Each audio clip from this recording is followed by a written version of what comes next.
Welcome to Shri Padma vlogs అండి. అందరూ ఎలా ఉన్నారు? బాగున్నారా? మేము కూడా చాలా బాగున్నామండి. ఈరోజు వీడియో నేను ఇంకా వంటలు అంటే కామనే కదండి. ఈరోజు ఇడ్లీ కారపొడి చేద్దామని అనుకుంటున్నాను. ఇడ్లీ కారపొడి చేస్తాను అంటే ఆ కారపొడి అయితే అందరికీ తెలిసిందే అండి. కానీ నేను ఎలా చేస్తున్నానో మీరు చూడండి. సండే కదండి, నిన్నైతే ఇంకా వెజ్ మామూలుగా చికెన్ బిర్యానీ చేసుకున్నాం మేము. ఇంకా అది రొటీన్ లాగే కదా, మొన్ననే కదా చేసానని చెప్పి నేను ఇంకా అది లాగు పెట్టలేదండి. నిన్న జాగ్రత్త అయితే కాఫీ చాక్లెట్ అయితే చేసుకుందే, వీడియోలో అయితే ఉంది, పెట్టింది ఆల్రెడీ. ఇప్పుడైతే నేను ఇడ్లీలో వేసుకుని కారపొడి చేద్దాం అనుకుంటున్నాను. వీళ్ళు బయట తెచ్చుకున్నారు కానీ బాగాలేదటండి. ఇంకా పిల్లలైతే అమ్మ కొంచెం కారపొడి చేసి ఉంచు, నెయ్యి అది ఉంది కదా, అది వేసుకుని తిందాము పొడి అలాగని చెప్పి అంటే నేను ఈరోజైతే ఇడ్లీ కారపొడి చేస్తున్నానండి. ఫస్ట్గా ఇడ్లీ కారపొడికి కావాల్సిన ఐటమ్స్ అండి: మినపప్పు, కొద్దిగా వేయించిన పప్పు, కొద్దిగా వేరుశనగ గుళ్ళు అండి, కొంచెం పచ్చిశనగపప్పు, ధనియాలు, జీలకర్ర, ఎండుమిర్చి అయితే ఎక్కువ ఉండాలండి. ఈ కాశ్మీరీ ఎండుమిర్చి అస్సలు కారం ఉండవు. ఇవైతేనే కారపొడికి బాగుంటాయండి, రెడ్గా ఉంటుంది కారపొడి అయితేనే. ఒక 3 అయితే వెల్లుల్లి రేకలు. ఫస్ట్ అయితే నేను మినపగుళ్ళు ఈ గ్లాస్తో తీసుకుంటున్నానండి. కొలతగా తీసుకోవాలి. నేను ఈ గ్లాసుడు మినపగుళ్ళు తీసుకున్నానండి. ఇవైతే ఫస్ట్ మొత్తం వేయించుకోవాలి. ఈ మిరపగుళ్ళు అయితే బాగా ఫ్రై అవ్వాలండి.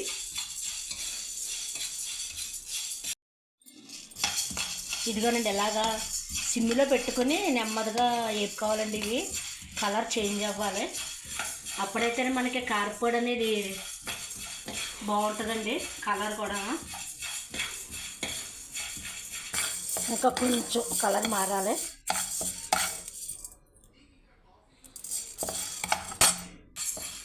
ఇదిగోనండి, ఈ కలర్ అయితే రావాలి కారపొడికి.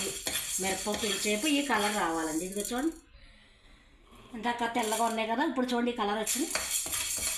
ఈ కలర్ వచ్చేసిన తర్వాత ఇవి మనం కంట్రోల్లో తీసేసుకుందాము.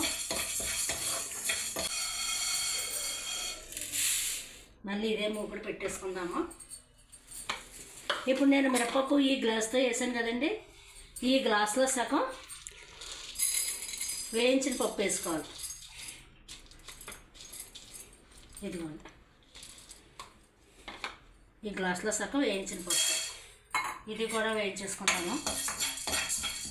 అలాగే ఇందులోనే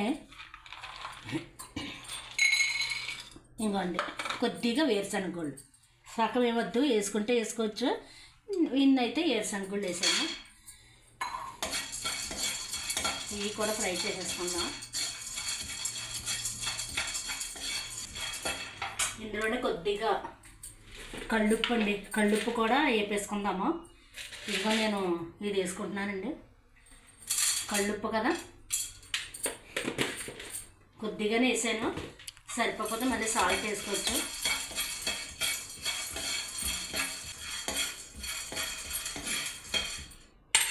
ఇవి కూడా వేయిపోయాయండి, ఇవి కూడా ఇందాక వేసేసుకుంటున్నాను. ఇప్పుడు కొంచెం పచ్చిశనగపప్పు కూడా వేసుకుందాము. అది కూడా కొద్దిగానండి, ఎక్కువ అక్కర్లేదు. ఇంకోండి ఇది తీసుకున్నాను, ఇది కూడా వేగనిద్దాము.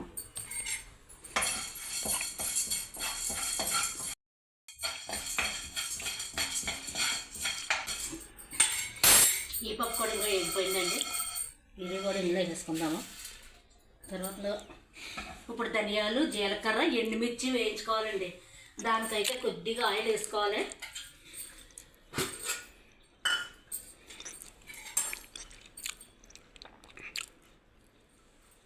ఈ ఆయిల్ అయితే సరిపోద్ది కొద్దిగా. ఇప్పుడు ధనియాలు అయితే, ఇప్పుడు మినపప్పు ఈ గ్లాసుడు తీసుకున్నాం కదండి, ధనియాలు అయితే గ్లాస్ తీసుకుని అరగ్లాస్ తీసుకోవాలి. ధనియాలు ఎక్కువ వేసుకోవాలండి కారపొళ్ళను. గ్లాసున్నర వేసాను. ఈ ఎల్తికైతే జీలకర్ర వేసుకో, ధనియాలు, జీలకర్ర, ఎండుమిర్చి కూడా వేసేసాను. ఇవి బాగా ఫ్రై అవ్వాలి. దీనికైతే కొంచెం ఆయిల్ వేసుకోవాలండి.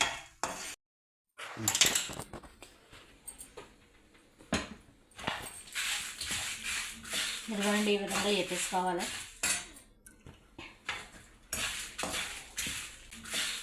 విధంగా వేపేసుకోవాలి. ఎండుమిర్చి కారం లేని కాయలు ఉంటాయండి, అవి వేసుకోవాలి. కారపడానికి ఎప్పుడు కారం లేని కాయలు అంటూ ఉంటాయి చూడండి. మనం ఆవకాయకి కారం ఆడించుకుంటాం కదా, ఆ కాయలు అయితే చాలా బాగుంటాయండి. ఇంక ఇవి ముడతల కాయల్లా ఉన్నాయి, కాశ్మీరీ కాయల్లా ఉన్నాయి. ఇవి కూడా అసలు కారం లేవండి, అందుకు నేను ఇవి వేసాను. నేను మా ఊర్లో అయితే మాకు ఆవకాయ కాయలు వస్తాయండి, అవి అదే ఆవకాయ ఆడించుకుంటాం కదా, అవి నేను 1 కేజీ అయితే కొనుక్కుని రెడీగా ఎండబెట్టేసుకుని ఉంచుకుంటానండి. ఇలా కారపొడలప్పుడు దీన్ని గోంగూర పచ్చడికి అది కలర్ బాగుంటాయి అన్నమాట, వాటికైతే వాడతారనమాట. ఇవి కారం లేవండి. ఇదండి ఎగిపోయినవి. అంతకుముందు ఏం చేయాలంటే అండి, నిహాంత్ బాబు పాలు తాగుతాడు కదా, ఈ ఎగిపోయినండి పక్కన పెట్టేసుకుంటున్నాను. ఇందులోనే ఒక 3 వెల్లుల్లి రేకలు కూడా వేసేసుకుంటున్నాను. ఈ పక్కన పెట్టేసాను. ఇప్పుడు మిక్సీలో మనం ఈ మిక్సీ పట్టి ముందు నిహాంత్ బాబు పాలు అయితే తాగుతాడు కదండి, ఇది పట్టికి బెల్లం.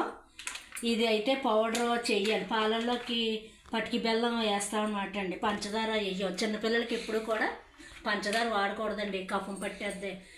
ఇదే పట్టికి బెల్లం అయితేనే బాగుంటుందండి చిన్నపిల్లలకే. ఇది ఫస్ట్ అందులో పొడుగు చెయ్యాలి. ఇది చేసిన తర్వాత నేను మీకు ఒక కారపొడి చేసి చూపిస్తాను, మళ్ళీ చేసి చూపిస్తానండి.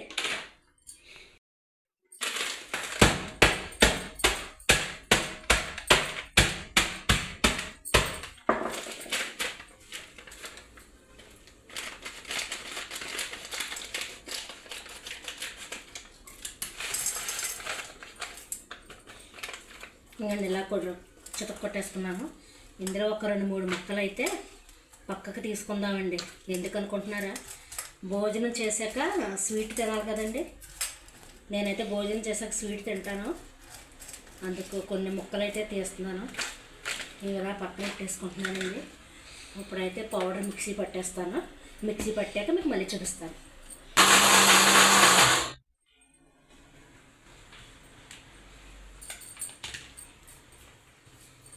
కొద్దిగా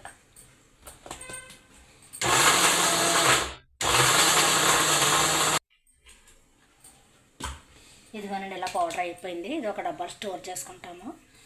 నిహాంత్ పాలు అడిగినప్పుడల్లా ఇది ఒక్కొక్క స్పూను పౌడర్ కలిపేసి ఇచ్చేస్తామండి. డబ్బా చూసి డబ్బాలో వేస్తాము.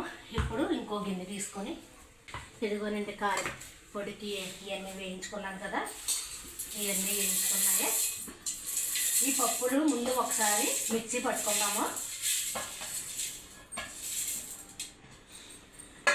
నేను ఇందులోనే ఒక 6-7 జీడిపప్పు పలుకులు అయితే వేస్తున్నానండి, కమ్మగా బాగుంటుంది, పిల్లలు కూడా తినచ్చు. ఇది ఒకసారి మిక్సీ పెట్టేసుకుంటాను.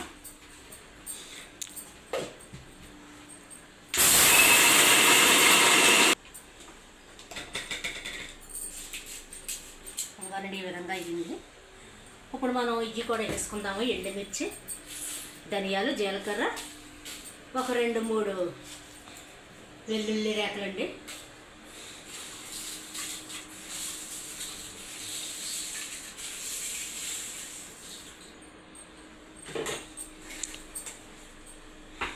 చాలా ఈజీ అండి పౌడర్ చేసుకోవటం.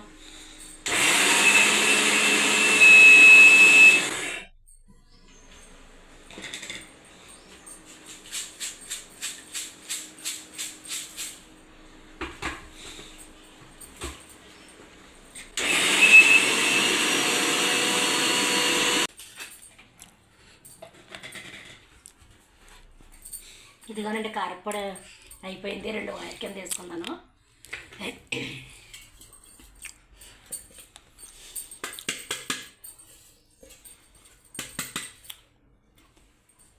ఇదిగోనండి కారప్పొడి అయితే ఇలాగ వచ్చింది. చాలా బాగుంటుందండి ఇది. ఇడ్లీలోకి ఉప్పిండి ఉంటుంది కదా, బియ్యంలో ఒక చేసుకుంటాం కదండి ఉప్పిండి, అందులో కూడా చాలా బాగుంటుందండి. కొంచెం నెయ్యి వేసుకుని, నెయ్యి అయినా నూనె అయినా వేసుకుని ఇడ్లీలో కానీ ఉప్మాలో కానీ రైస్లో కూడా తినచ్చండి ఈ పౌడర్ అయితేని. ఈరోజైతే ఇంకా మేము ప్రొద్దుట దోశలు వేసి తినేసామండి. ఇప్పుడు చేశాను కదా ఈ కారపొడి, అందుకు ఇదిగో మినపప్పు అయితే నానబెట్టుకున్నాను. మినపప్పు అయితే నానబెట్టుకున్నానండి. ఇవి రేపు ఇడ్లీలోకి వేసుకొని చూస్తాము ఎలాగుందో అన్నది పౌడరు మీకు చెప్తానండి మళ్ళీ నేను. ఇదిగోండి గుత్తి వంకాయ కూర వంట అయితేనే, గుత్తి వంకాయ కూర ఇంకో చారు అండి. కారపొడి అయితే మీరు ఈ విధంగా చేసుకుని చాలా బాగుందండి. చాలా నేను నోట్లో వేసుకున్నాను, టేస్ట్గా చాలా బాగుంది. ఇదిగోనండి కారపొడి అయితే ఇలాగ వచ్చింది, చాలా టేస్ట్గా ఉంది. మీకు ఈ వీడియో కనుక నచ్చినట్లయితే ప్లీజ్ లైక్ చేయండి, షేర్ చేయండి, సబ్స్క్రైబ్ చేసుకోండి. మళ్ళీ రేపు వీడియోలో కలుద్దామండి. బాయ్ అండి.